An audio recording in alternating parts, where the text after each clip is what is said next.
this side of the house, we're gonna have the backfill wall here, and this is our overdig that we need to have. So Rich, talk about this overdig again and the importance of having room to work around here. Well, as you can see, we have room. That's rule number one. We don't want this huge bank right here. You know, it just doesn't give us enough room to work.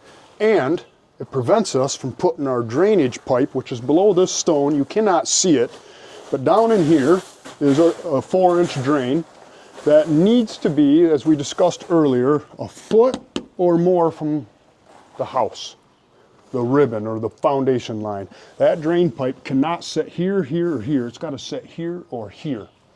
And that, again, the purpose of that is when you frame the house and build it, all the weight transfers through our monocast panels to this crushed stone footing and then at a 45 out to the earth. Okay, so that's overdig is important for that.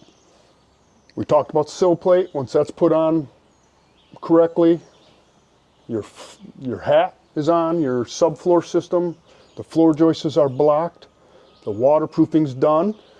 That's when we like to put, you know, stone, another 2 foot deeper on top of this, and then a piece of filter fabric, and then you backfill with the site dirt. Mm-hmm. And we actually on our sites do all crushed stone. That's way better. That gets rid of that should happen on block, poured, or precast.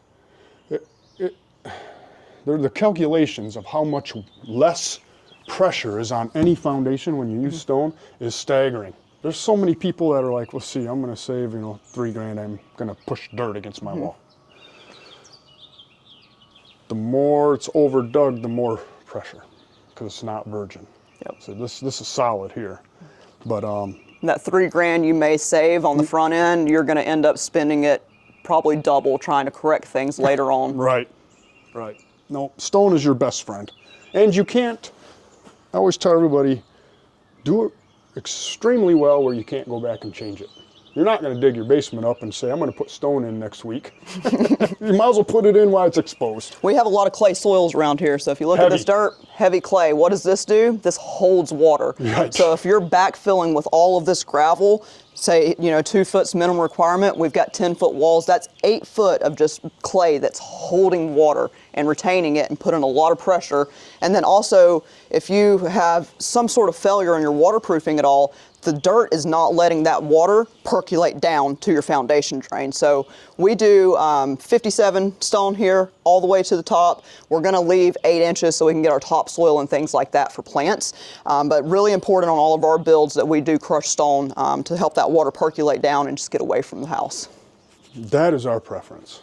We tell everybody, fill it up with stone and never have a problem and never worry again. Some other things to kind of think about here with planning, really thinking through what you should do for planning for your stone, for your concrete slab. So you'll notice up here on this top of the wall, we have a ledge. So with this ledge, we actually have a entry porch that's going to be here, so it's a concrete slab. So this is giving something for that concrete slab to sit on. If you don't have this ledge, that slab is going to end up just kicking down over time. So these ledges are really important for concrete slabs. Also, if you're doing brick, full brick, or a full real stone veneer on your home, you're going to want to have this ledge everywhere where that stone touches. It's going to help it from settling down. If you're doing a thin brick or a stone veneer, you don't have to worry about it because it doesn't have all of that weight coming down. See, this wall is setting all the way down to virgin ground. And corbels, when the slab sets on that, transfers to virgin ground. Some people do backfill with dirt, which always settles. If you don't have the slab ledges there, that slab, I mean, I've seen it again. If you don't backfill, I've seen it happen a lot of times. No corbel, they just pour a slab to the wall and it goes like this. More and more. I mean, year after year, it gets worse. Yep. So the soil will settle for 10 years. Some things to think about too during construction is you don't want your equipment out here really close to the walls. And having a lot of compaction up against the wall. So think about heavy machinery, heavy equipment. That stuff can make things shift. So you just want to be cognizant of that. If you have someone out here on a skid steer or track hoe and you see them getting a foot within that wall, You want to stop them for multiple reasons. They can hit the wall. It's way too close, but it can cause issues with your foundation too. So it's not just, hey, let's get some backfill in and we can do whatever we want. You've got to be thinking about that through construction as well. That's right. Rolling weight is powerful. So we always tell everybody 8 feet away or more. Push the soil up against it. You can plate tamp it. We don't want big heavy compactors or jumpers. You can plate tamp it in lifts if you desire, or just fill it with stone. You don't have to think about anything. You're compacted already. Yep. Any heavy equipment, 8 feet away from the walls or more.